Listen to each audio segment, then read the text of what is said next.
You're in your local video store, perusing the DVDs, maybe looking for a little variety. You want something a little different than your run-of-the-mill Hollywood blockbuster. How many times has this happened? A filmmaker makes it big, and then all of a sudden all their crappy old movies you never knew existed hit store shelves. You rent it, take it home, pop it in, only to realize there was a reason these movies took so long to see the light of day. Interstate 60 is kind of like that, except to be honest, it's not half bad. And by not half bad, I mean it's good. Screw it, this movie's one of those rare gems you're actually excited to find. Honestly, I'm surprised it didn't make it into theaters. The filmmaker is Bob Gale. He isn't a huge Hollywood name, but his name is attached to one of the most recognizable movie franchises ever.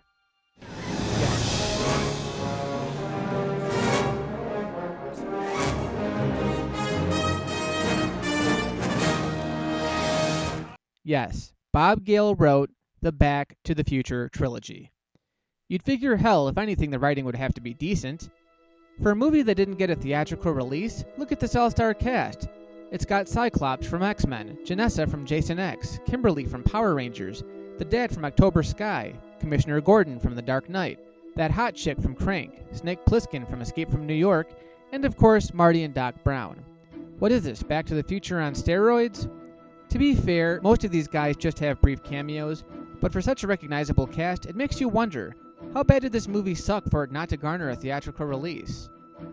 It's a character movie, like a modern-day Wizard of Oz, whereas the main character goes to a pseudo-fantasy place and meets a bunch of whimsy characters before discovering there's no place like home.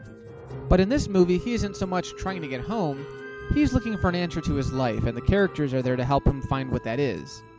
Sort of. The main character is Neil Oliver, played by James Marsden.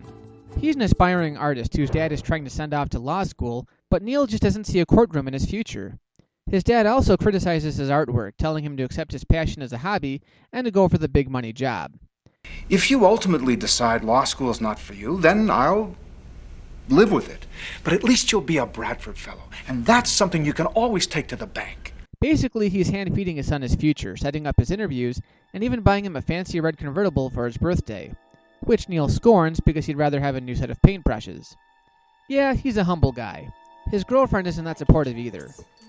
But am I any good at this, Sally? Don't ask me, Neil. I don't want to be judgmental. But I do know that just because you enjoy doing something doesn't necessarily mean that you should make it your career. For money, Neil works the graveyard shift at a shipping warehouse along with Barnes from Die Hard 2. Good luck, McLean! Everywhere he goes, he sees visions of this attractive blonde girl played by Amy Smart, who seems to leave behind hidden messages. So on Neil's birthday, he makes the obligatory wish and wishes for an answer to his life. He ends up in a hospital and meets a nurse named Ray, played by Christopher Lloyd, who tests his vision by displaying a normal deck of cards. Did I pass? No. But few people do. Black hearts. Red spades? Come on, that's like cheating. Experience has conditioned you into thinking that all hearts are red and all spades are black.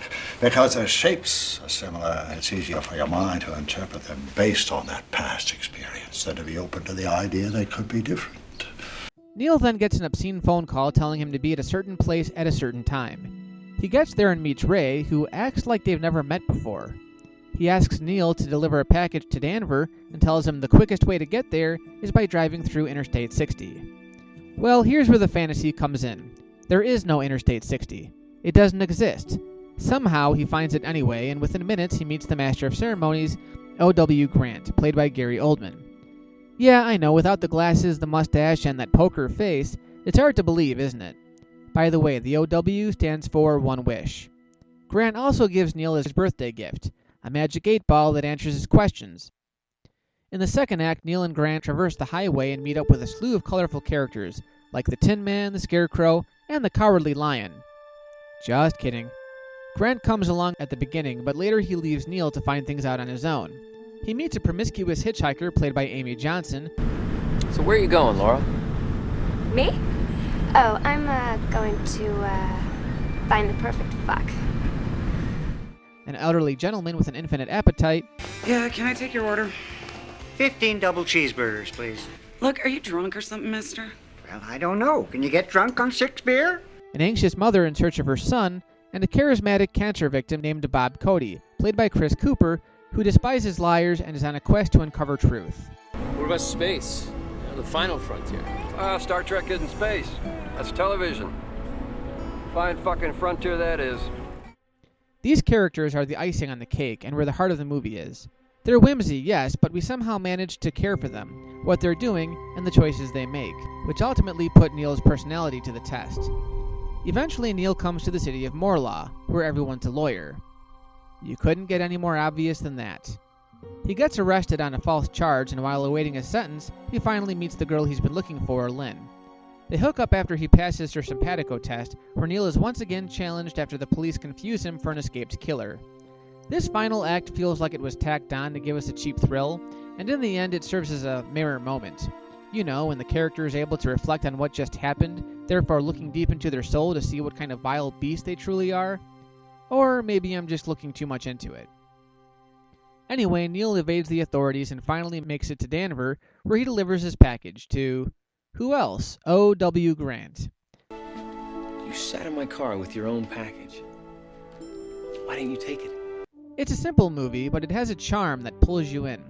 As you'd expect, it's well written with a slew of memorable characters, and by the end, you're left satisfied, which, believe it or not, doesn't happen too much in movies nowadays. Again, I ask the question, why didn't it get a theatrical release?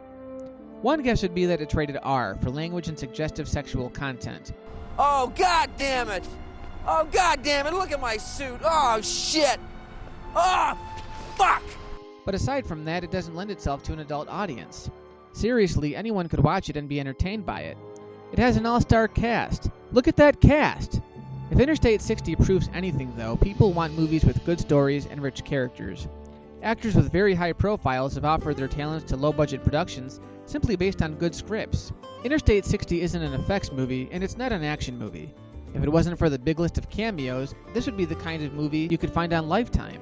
It baffles me that it suffered the direct-to-video treatment when crappy remakes hit theaters all the time. It makes you wonder what other direct-to-video films are out there sitting on the shelf collecting dust when they should be getting distribution. I'm sure the list isn't that big, but after seeing this, it's like wondering if there are other beings in outer space. The search for good movies must go on.